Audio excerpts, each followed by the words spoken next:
Magpapakita po ng talento si Kisen. Ngayon po ay tuturuan natin siya kung paano po maging isang Miss Universe.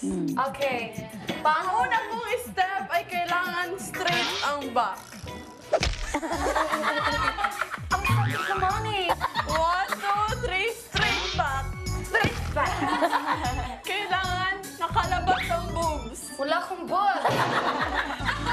Isipin na may boobs. 1, 2, 3, isipin na may boobs. Isipin ko na may boobs ako. Ang susunod ay kailangan nakausli ang puwet. 1, 2, 3. May wala ba? Wet. 1. Walang pwede. Pag magrarampa, ang kamay nakaganon.